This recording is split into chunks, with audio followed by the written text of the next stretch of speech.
नमस्कार दोस्तों, technician vision system इस यूट्यूब चैनल में आप सभी का स्वागत है। तो दोस्तों, आज का जो टॉपिक है वो बहुत ही इम्पोर्टेंट टॉपिक है। हर टेक्निकल पर्सन को वो पता होना चाहिए इसका यूज क्या है, ये क्यों यूज करते हैं, इसका मेन डेफिनेशन क्या है, क्योंकि हर इंटरव्यू में या किसी भी क्वेश्चंस पेपर में ये पूछा जाता है। तो इसका नाम है ओम्स लॉ। आज के दिन हम ओम्स लॉ पढ़ने वाले हैं। ये हर टेक्निकल पर्सन को पता होना चाहिए कि क्या है। तो सबसे पहले हम ओम्स लॉ का सिंबल देख लेते हैं। जो ओमेगा होता है, ओमेगा का सिंबल ही हम ओम्स लॉ का सिंबल कंसीडर करते हैं। ये इसका सिंबल हो गया।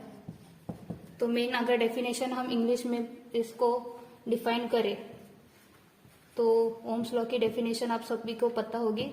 नहीं पता होगी तो आप जान लीजिए कि जो ओम्स लॉ है, जो इसका वोल्टेज होता है किसी भी सर्किट का या फिर कंडक्टर का, उसका वोल्टेज वो करंट से डायरेक्टली प्रोपोर्शनल होता है।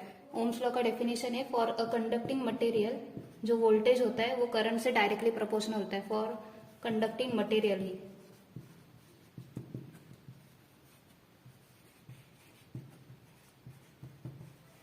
वोल्टेज, जो वोल्टेज होता है कंडक्टिंग मटेरियल का, वो डायरेक्टली प्रोपोर्शनल होता है करंट से।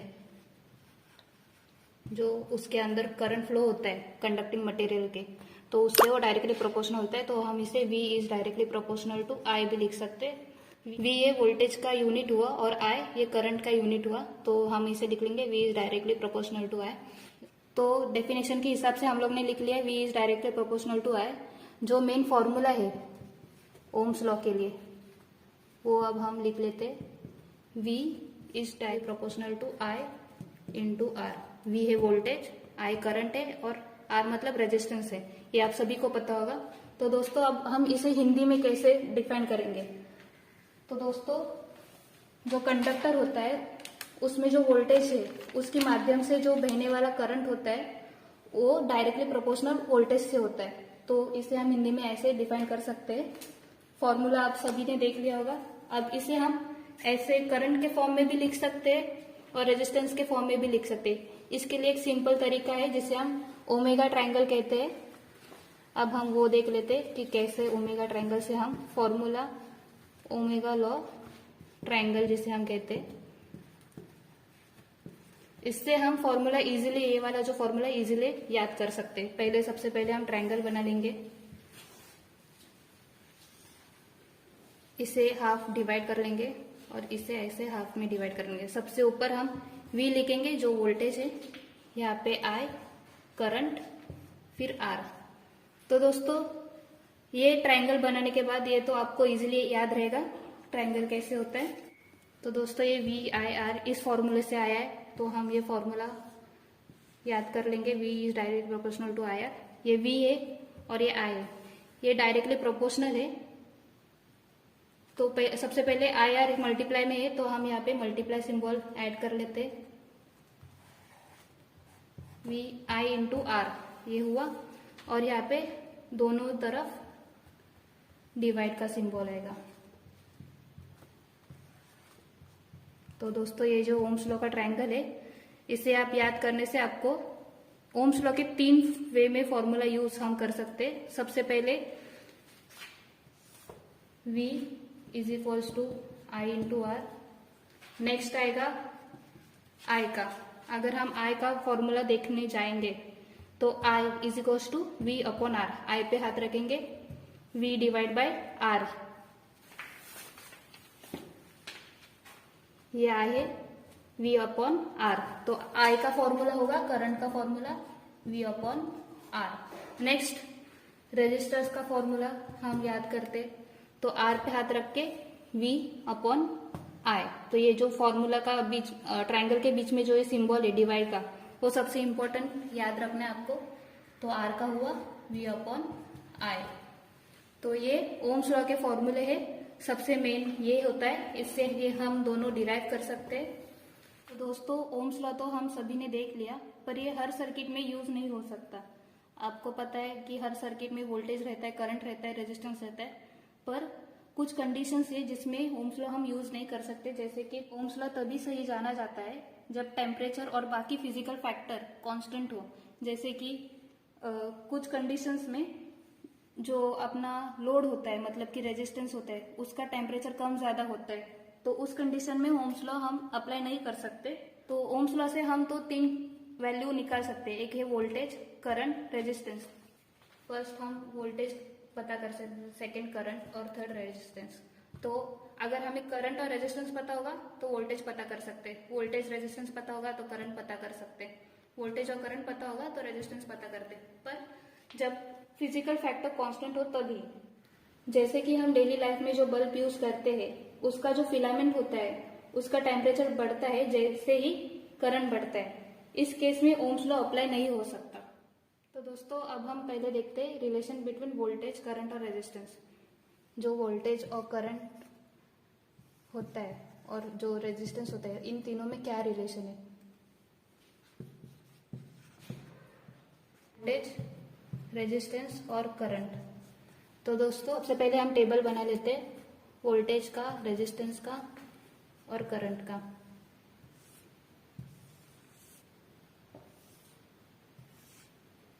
तो सबसे पहले हम एक वोल्टेज की वैल्यू लेते हैं। बेसिकली हम 3 वोल्ट कहीं पे भी यूज कर सकते हैं और रेजिस्टेंस के लिए 6 ओम हम कंसिडर करते हैं। तो दोस्तों ये कैलकुलेट करने के लिए अभी हमें पता है 3 वोल्ट है, रेजिस्टेंस 6 है। तो ये कैलकुलेट करने के लिए हम लोग को पता है आई का फॉर्मूला, करंट का formula I is equal to V upon R। तो दोस्तों I की वैल्यू पता करनी है, तो V है हमारा 3, R है 6, तो इसकी वैल्यू आएगी 0.5 एम्प। ये हुआ 0.5। तो इसी तरह हम और एक एग्जांपल लेते हैं, वोल्टेज की वैल्यू चेंज करते हैं। जैसे कि 6 वोल्ट, रेजिस्टर्स हम 6 ओम ही रखते हैं, तो इससे करंट की वैल्यू पता करनी है। V is equal to I R is equal to V भी 6 है, R भी 6 है, तो 1 आएगी। तो यहाँ पे 1 एम्पियर आंसर है। नेक्स्ट एग्जांपल में हम अभी रेजिस्टेंस की वैल्यू थोड़ी बढ़ा के देखते हैं कि क्या आता है। तो वोल्टेज 3 ही लेते हैं, रेजिस्टेंस हम डबल करते हैं 12 ओम्स। तो इसके हिसाब से अब हम करंट की वैल्यू पता करते हैं। V is equal to I R, voltage है 3 वोल्ट, रेजिस्टेंस 12, तो इसके हिसाब से 1/4 इज इक्वल टू 0.25।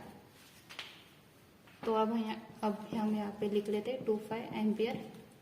नेक्स्ट यहाँ पे 6 वोल्ट लेते हैं और 12 ओम, तो I is equal to V upon R।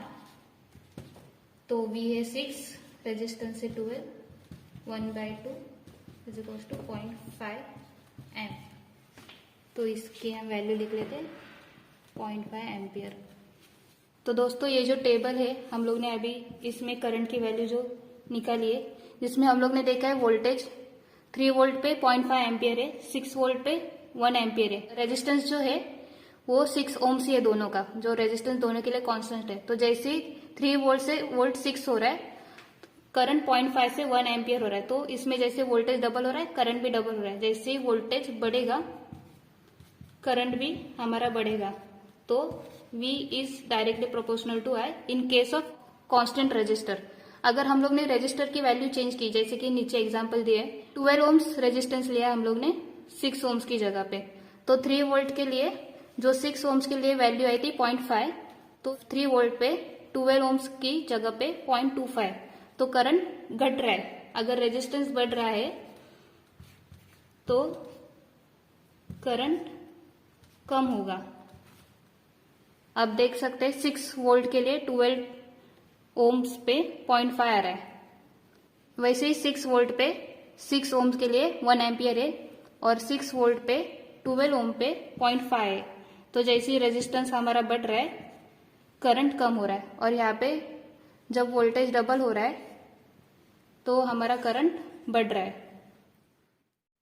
तो दोस्तों फॉर्मूले के हिसाब से हम लोग ने इस टेबल में करंट का जो ये कॉलम था वो फिल करके देख लिया, वैल्यू हम लोग ने निकाली है फॉर्मूला यूज करके। तो अब हम सेम ओम्स लॉ का फॉर्मूला यूज करके वोल्टेज की वैल्यू निकालते हैं। ये हम अभी मिटा के सेम कंडीशंस में बस रेजिस्टर रखेंगे, करंट की वैल्यू रखेंगे और हम फॉर्मूला की मदद से वोल्टेज की वैल्यू निकालते हैं। तो दोस्तों आपको पता होगा वोल्टेज का फॉर्मूला है V is equals to I into R. बहुत ही इजी फॉर्मूला है। तो दोस्तों V की वैल्यू पता करनी है हमें। हमारी करंट की वैल्यू है 0.5 एम्पियर और रेजिस्टेंस की वैल्यू है 6 ओम। तो इसको हम मल्टीप्लाई करेंगे तो 3 ये आंसर आ जाएगा। तो V की वैल्यू हमें आ गई 3 वोल्ट। ये इसका यूनिट है तो हम यहाँ पे लिख लेते हैं 3 वोल्ट। नेक्स्ट कंडीशन में हमारा एम्पियर है 1, करंट की वैल्यू 1 है तो V is equals to I R 1 और रेजिस्टेंस सेम है 6 तो इसकी वैल्यू है 6 वोल्ट। नेक्स्ट कंडीशन में हमारे वोल्टेज की वैल्यू भी आ गई, वो है 6 वोल्ट। अब हम रेजिस्टेंस बढ़ाते हैं जो कि 6 ओम्स के बदले 12 ओम्स है तो V is equals to I R. I की वैल्यू यहाँ पे 0.25 एम्पियर और रेजिस्टेंस है हमारा 12 ओम। तो दोस्तों इसकी वैल्यू कैलकुलेट करने पे आएगी 3 volt.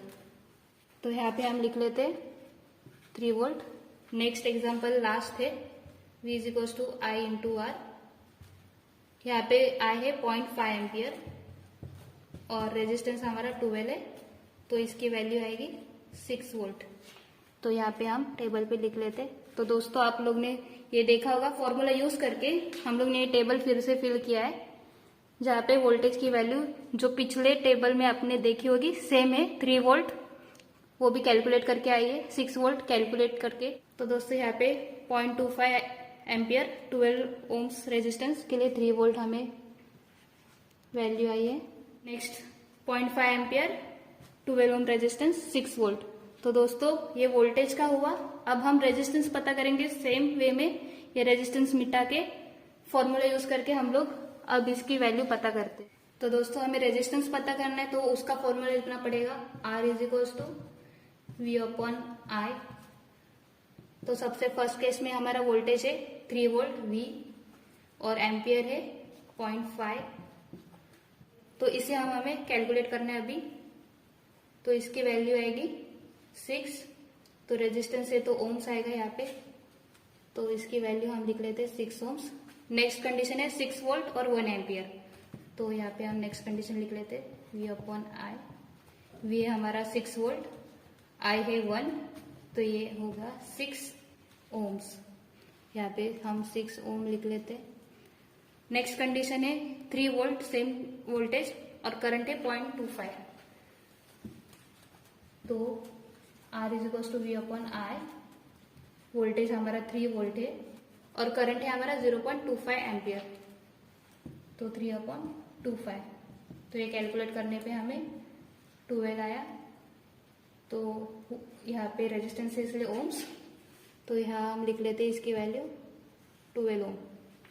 Next last condition R is equals to V upon I. यहाँ पे V हमारी है, यहाँ पे V की वैल्यू है 6 वोल्ट और करंट की वैल्यू है 0.5 एम्पियर।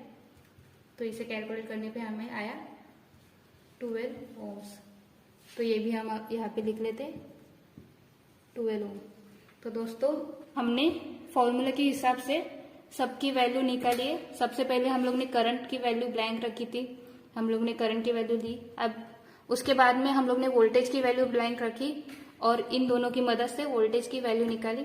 अब हमने रेजिस्टेंस की वैल्यू ब्लैंक रख के इसका फॉर्मूला यूज करके हम लोग ने ये वैल्यू निकाली है। तो ओम्स लॉ से हम V, I और R ये तीनों की वैल्यू पता कर सकते हैं ओम्स लॉ की मदद से। तो ओम्स लॉ बहुत ही इंपॉर्टेंट है ये वैल्यू पता करने के लिए। अगर हमें वोल्टेज पता है, करंट पता है, हम रेजिस्टेंस की वैल्यू पता कर सकते हैं। करंट पता है, रेजिस्टेंस पता है तो वोल्टेज की वैल्यू पता कर सकते हैं, या फिर वोल्टेज पता है, रेजिस्टेंस पता है तो करंट की वैल्यू पता कर सकते हैं। तो दोस्तों ये वीडियो हम 3 पार्ट में डिवाइड करने वाले हैं, पार्ट 1, 2, 3। तो ये फर्स्ट पार्ट है, तो बाकी के पार्ट भी जरूर देखिए।